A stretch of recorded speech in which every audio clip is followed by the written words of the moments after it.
সবাইকে জানাই শুভ নববর্ষের প্রীতি ও শুভেচ্ছা। ছোটদের জানাই ভালোবাসা এবং বড়দের জানাই প্রণাম।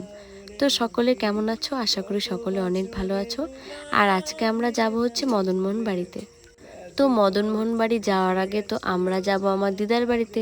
তো তোমরা তো সবাই জানো যে আমার দিদার বাড়ি কাছাকাছি, এর জন্য আমরা প্রায় গিয়েই থাকি সব সময়। তোমাদের তো আগের ব্লগে বলেইছি যে আমার দিদার বাড়ি কাছাকাছি, এর জন্য সবসময়ই আমরা যাই। যাই হোক, পরে মিষ্টির দোকানে ঢুকলাম। এরপরে আমরা ভেবেছিলাম যে আইসক্রিম খাবো, তার জন্য আমাদের জন্য, আমার বোন আর আমার জন্য দুটো নিলাম, আর আমার একটা ছোট্ট ভাই আছে, ভাইয়ের জন্য একটা নিয়ে নিলাম। আর বাবা নিল মিষ্টি, যেহেতু যাবে শ্বশুর বাড়িতে। বাড়িতে এসে ভাইকে ডাকছিলাম আর বলছিলাম, ভাই দরজাটা খোল, মানে গেটটা খোলার কথা বলছিলাম আর কি। আর জানো তো, আমার মার হুজুকেই আমরা এসব করি। সত্যি আমার মার মতো পিসি পেয়ে আমার ভাই খুব খুশি। এরকম পিসি যেন ঘরে ঘরে 10-12টা করে জন্ম নেয়।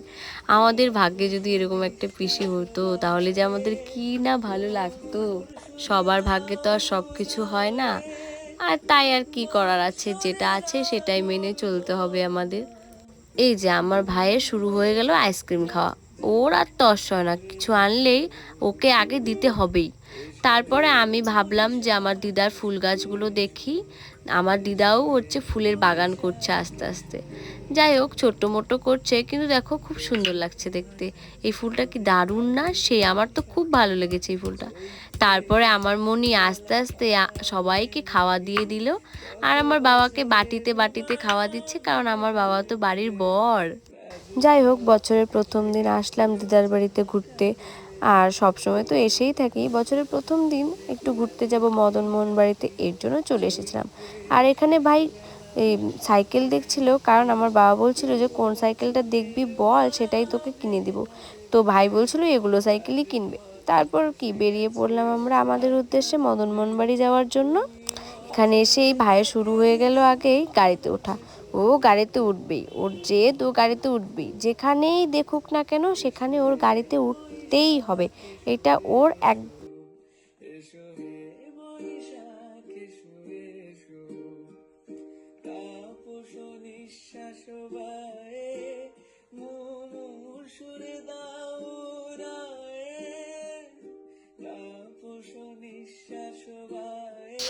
এরপরে গুটি গুটি পায়ে আমরা চলে আসলাম মদনমোহন বাড়িতে।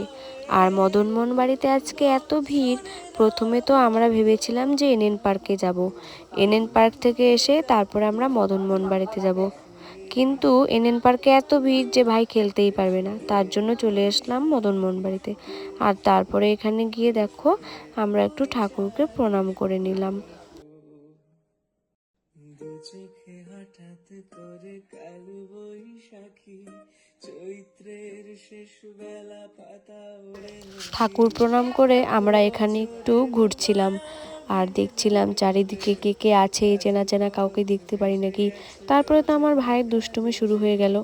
ওর দুষ্টুমি দেখতে দেখতে আজকের ভিডিওটা আমি তোমাদের এখানেই শেষ করে দেব। তো তোমরা কে কে গিয়েছিলে মদনমোহন বাড়িতে আমাকে অবশ্যই জানিও। আর আজকের জন্য টাটা, সবাই ভালো থেকো, সুস্থ থেকো।